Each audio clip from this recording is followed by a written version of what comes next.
साहब, गौरव आर्या जी अब press conference सुनाने की बात कर रहे हैं यहाँ अब्रेज साहब जी प्रेस कॉन्फ्रेंस में पहले कह देंगे अगर कि हम तो कंडेम करते हैं और फिर कहेंगे हमें क्या पता, ये तो फ्रीडम फाइटर है, ये तो फ्रीडम लेने वहां पहुंचे हुए थे।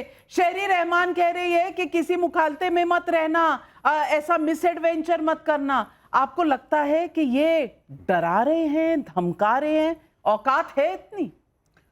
Navika ji, thank you for calling me on your show. मैं आपको बता देता हूं कि पाकिस्तानी खुद डरे हुए हैं और अब मैं प्रूव करके बताऊंगा क्यों डरे हैं। पाकिस्तान में ट्विटर काम नहीं करता, लेकिन कुछ कुछ ट्विटर हैंडल्स काम कर रहे हैं पाकिस्तान में, कुछ कुछ, और सारे के सारे न्यूक्लियर की बात कर रहे हैं। पाकिस्तानियों का फेवरेट स्पोर्ट है कि आओ चलो न्यूक्लियर खेलते हैं, हर चीज में न्यूक्लियर आर्म्ड, हर चीज में न्यूक्लियर आर्म्ड। रमीज राजा कमेंट्री देता है, 4-5 साल पहले की बात है, वो कहता है this is a match between 2 nuclear armed neighbours. ये इनका हाल है। ये पाकिस्तानी क्यों न्यूक्लियर की बात करते हैं? क्योंकि इनको पता है कि भारत हमला करने वाला है और इनको पता है कि न्यूक्लियर करेंगे तो 4 लोग आके बीच में बचाव करवा देंगे हमारा। मैं आपको 2-3 चीजें बता देता हूं। हम कोई आपको प्रूफ देने में इंटरेस्टेड नहीं है। हमने 26/11 का प्रूफ दिया था, आपके जज ने बोला दिस इज लिटरेचर, उसने कूड़ेदान में फेंक दी प्रूफ। हमने पाकिस्तान को कूड़ेदान में फेंक दिया। देखिए, बात सिंपल सी है भाई साहब, मैं आपको समझा देता हूं। सिंपल सी बात है, यहां पे आपका मुकदमा हुआ है, मोदी जी ने फैसला दे दिया है, वो फैसला, उस फैसले को इंप्लीमेंट करना इंडियन आर्म्ड फोर्सेस का काम है, वो हम कर देंगे। ये बहस क्यों कर रहे हैं? ये बहस क्यों कर रहे हैं कि ऐसा हो जाएगा फिर वैसा हो जाएगा? कुछ नहीं होने वाला। ये सारा मामला एक तरफा है। आपने जो करना था पहलगाम में आपने कर दिया, ठीक है साहब। जिंदगी है, क्रिकेट का गेम है, सबकी बैटिंग आती है। अब हमारी बैटिंग है, कोई बात नहीं। देखिए, होगा, मार पड़ेगी आप लोगों को, तबीयत से मार पड़ेगी। मैं एक और चीज बताऊंगा नाविका, ये जो अज्ञातों की बात करते हैं ना कि अज्ञात हैं, अननोन गनमैन जो पाकिस्तान में, मैं इनसे कहना चाहता हूं ये आसिम मुनीर का सर काट के लाओ मेरे पास। मेरी जितनी जिंदगी की कमाई है ना, मैं देने को तैयार हूं। आज नाविका कुमार की शो पे कह रहा हूं, जिंदगी की जितनी कमाई है, आसिम मुनीर का सर काट के लाओ इंडिया, मैं अपनी सारी जिंदगी की कमाई दे दूंगा, फिर चाहे मुझे दोबारा ग्राउंड जीरो से शुरू करना पड़े। हम लोगों ने जो गलती करी, एक ही गलती करी, हमने एंटी टेररिस्ट ऑपरेशंस करे। पाकिस्तानी पंजाबी फौज की लाशें जब पहुंचेंगी इनके गांव में, तब इनको पता लगेगा। ये जो लंबी लंबी बड़के मारते हैं नाविका, मैं आपको बात बताता हूं छोटी सी, आप ध्यान रखना, ठीक है? कुत्तों को घी हजम नहीं होता, इनको घी देना बंद करें, ठीक है? हमने जो करना है हम करेंगे, हमें आपसे कोई बहस नहीं करनी। अगर आपको लगता है कि आप ऐसा कर देंगे वैसा कर देंगे, बात सिर्फ 1971 के सरेंडर की नहीं है, बात जनरल बाजवा की भी है, जिसने बोला कि टैंक में तेल के लिए पैसे नहीं है, प्रेस कॉन्फ्रेंस में बोला। और यही चीज रिपीट करी हामिद मीर ने सबके सामने, जो आपका बहुत बड़ा एक जर्नलिस्ट है, right? You cannot fight against India. ये एक तरफा मार है, ये एक तरफा मार है और ये होने वाली है। देश का मूड बहुत खराब है। आप लोग जो भी दलीलें दें, बेकार की चीज है। मुझे तो ये भी नहीं पता कि आप क्यों बेइज्जत होने आए हैं इस प्रोग्राम में, क्योंकि वो होने वाला है, फिर आपका मुल्क भी बेइज्जत होगा, ये सब होने वाला है। And I am telling you, Asim Munir and everybody, आपका बलूचिस्तान जलने वाला है। जाफर एक्सप्रेस को छोड़ दो, अभी इंडिया पड़ा नहीं है बलूचिस्तान में। जो आप लोग तोहमत लगाते हैं कि भारत ने ये करा, भारत ने क्या करा? भारत के पास इतना पैसा है कि ब्लैंक चेक काट के अगर बलूचिस्तान को दे देना, कल आधी दुनिया एक्सेप्ट कर ले कि बलूचिस्तान इज एन यही तो इनको तकलीफ है, यही तो इनको तकलीफ है कि कश्मीर बस रहा था, हंस रहा था। और निसार चीमा साहब, ये कश्मीर हंसता बसता पच नहीं रहा था ना पाकिस्तान को। पीओके में लोग निकाल रहे थे रैलियां कि हमें जाना है भारत के साथ, तो आसिफ मुनीर तड़पने लगे, इसीलिए ये कांड करके दिखाया। अब मैं पूछना चाहती हूं, खाने को तो है नहीं, आटा मिलता नहीं, पानी है नहीं, बिजली आती नहीं, वहां पर जिस तरह की गुर्बत है, आपकी इस वक्त औकात भी है कि न्यूक्लियर बॉम्ब से किसी को डरा सके और कोई डर जाए उससे? देखिए, बात यह है कि आपके दोनों मेहमान जो हैं, हमने उनके झूठ भी मुसलसल सुने, कोई इंटरप्ट नहीं किया। उनकी बदजुबानी भी सुनी, गालियां भी सुनी, इल्जाम तराशियां भी सुनी, हमने कोई इंटरप्ट नहीं किया। अब मेरी बात आराम से सुने।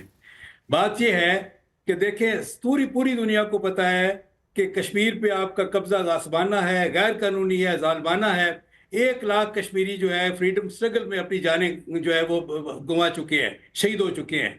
15,000 से ज्यादा ख्वातीन जो हैं जो आपकी आर्म फोर्सेज हैं उनके हाथों गैंग रेप का विक्टिम हो चुकी हैं। ये आदमी 13,000 झूठ बोल रहा आराम से मेरी है। बात ये सुनो। बैरिस्टर नहीं है, ये आदमी चोर है। 13,000 से ये आदमी जेब कतरा है, मोबाइल छीनता है, लाहौर की सड़कों पे ये आदमी झूठ बेबुनियादी बोल रहा बातें है। बोलना बंद कीजिए। आपका झूठ एक चलने मिनट, वाला नहीं है। आपका मैं- झूठ चलने वाला ये- नहीं है। सुनो, भारत का एक शख्स यहाँ बर्दाश्त नहीं करेगा। मुनीर को नहीं बचा पाओगे क्या के? उस आदमी को ठीक है, आसिम मुनीर को सुअर की खाल में उसको उड़ा के उसको नचवाया नहीं। नोएडा में मेरा नाम नहीं। तुम लोग क्या बात करते हो, झूठ बोलते हो।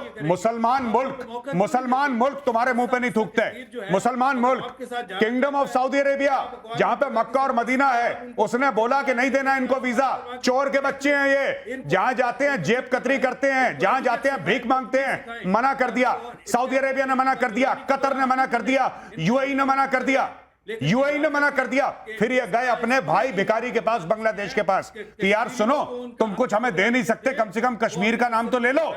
उसने बोला कि कश्मीर को मारो गोली, सबसे पहले तुम $4.5 अरब तो दो हमें। और यहाँ पे बैरिस्टर आया, पता नहीं कौन से स्कूल से पढ़ा बैरिस्टर है ये। तो ये हम अरे क्या बात कर रहे हो? मुनीर ने पढ़ाया इसको। वकार अब्रेज जी भाग गए। वकार अब्रेज जी भाग भाग गया। गए। अरे सच्चाई सुनाई, आप झूठ फैलेंगे, आप बैरिस्टर- न्यूक्लियर बॉम्ब का डर नहीं, दिखाएंगे मुनीर ने तो हम पढ़ाया डर इसको जाएंगे नॉर्थ क्या? मेजर। नहीं, मैं चाहता हूं, मैं आज रिक्वेस्ट कर रहा हूं मजीद ब्रिगेड को, बीएलए को, इसके यहां जाना। ये बैरिस्टर के यहां, इसका एड्रेस मैं देता हूं। मजीद ब्रिगेड को इसके घर जाना, सबसे पहले इसको उठा के लाना, इसको उल्टा टांगो। ये बहुत चेंचे कर रहा है यहां पे। बहुत नहीं, क्या इस तरह गारंटी की है बात। कि ये शो खत्म होगा उसके बाद ये सुरक्षित महसूस करेगा? नहीं, ये जिस तरह का झूठ भारत के बारे में फैलाते हैं, यही तो इनके अंदर जो नफरत है ये दिखाती है। इसकी We बुकिंग- condemn everything। इसकी बुकिंग आपकी करवाओ condemn जाफर को एक्सप्रेस में। जूते की नोक पे ना ले। इसकी बुकिंग करवाओ हमें- जाफर एक्सप्रेस हमें में। नहीं जाफर चाहिए। एक्सप्रेस में बुकिंग कराओ आपकी इसकी। कॉन्डेमनेशन हमें नहीं चाहिए। हम भारत ने बहुत लंबी रस्सी दी हुई है आपको, लेकिन जो रस्सी है जल चुकी है, बल नहीं जाता। ये जो रस्सी है ना, अब इसको जला तो चुके हैं, अब इसका बल ठीक करने का टाइम आ गया है। प्रदीप भंडारी, मैं पूछना चाहती हूं, अकड़ किस बात की है? जेब में 2 कौड़ी नहीं, पास में कुछ मिल नहीं रहा, दुनिया में इनकी कोई वुक्कत नहीं, ये ऐंठते किस बात से? नविका जी, हर गधे को लगता है कि उसमें अकड़ है, पर जब गधे को पता चलता है कि गधा है, वो तब समझ में आता है। गधा अगर शेर की खाल पहन ले तो शेर नहीं बन जाता है, और वही हाल पाकिस्तान का है। अरे मैं तुमको कह रहा हूं, और मेजर मैं कहना चाहता हूं, आसिफ मुनीर ने इसको सिखाया होगा, पर क्या गारंटी है कि शो खत्म होने के बाद आसिफ मुनीर इसको अपने आप को सुरक्षित महसूस कर पाएगा? अरे वीजा लेके कोई मुस्लिम मेजॉरिटी मुल्क में भी नहीं जा सकते, पूरी दुनिया तुम्हारे खिलाफ है। और जब मैं तुमसे बात कर रहा हूं ना, कई दुनिया के नागरिकों ने कह दिया कि पाकिस्तान के अंदर ट्रैवल नहीं करना है। सोचो क्या हाल होने वाला है तुम्हारा। और तुम्हारा वो जो जर्नलिस्ट है, क्या नाम बताया इसे, हामिद मीर करके, वो कह रहा है अखंड भारत की बात कर रहा है। तो आज नविका जी पाकिस्तान के अंदर कपा रहे हैं कि क्या पता सुबह की शाम ये देख पाएंगे कि नहीं देख पाएंगे, और अखंड भारत की बात करना ही शुरू हो चुके हैं, क्योंकि आज इनको पता है, मुनीर को पता है, कोई भी इनके पाकिस्तान मुल्क का में स्टेट गौरव सुरक्षित नहीं है। आर्या, इनके मुल्क के लोग आईना दिखा रहे हैं। इनके मुल्क के डिफेंस एक्सपर्ट्स कह रहे हैं कि ये पाकिस्तान ने कराया है, आसिफ मुनीर ने कहा है, आदिल राजा ने ये कहा है, और उसका सोशल मीडिया में इतना ट्वीट चल रहा है। अब ये पाकिस्तानियों से छुपा तो पा नहीं रहे, तो इनकी असलियत क्या देश दुनिया नहीं देख रही? और ये किस बात की धमकी दे रहे हैं? गौरव आर्या, आप मुझे बता दीजिए। नाविका, इनका प्रधानमंत्री जाता है, उसकी पतलून खोली जाती है, अमेरिकन एयरपोर्ट पे चेक करा जाता है। आज का प्रधानमंत्री जाता है, उसको कोई पानी नहीं पूछता। वो जानबूझ के घुसता है देशों में कि मैं अपने आप को इनवाइट कर रहा हूं, मैं आ जाऊं। बात सिर्फ भीख की नहीं है, बात यह है कि 40,000 पाकिस्तानियों को निकाल दिया जाता है कि तुम भी भिखारी हो। ये पूरी कौम 25 करोड़ भिखारी है ऊपर से नीचे। इनका प्रधानमंत्री भी भिखारी है, और जो इनका कॉमन मैन है वो भी भिखारी है।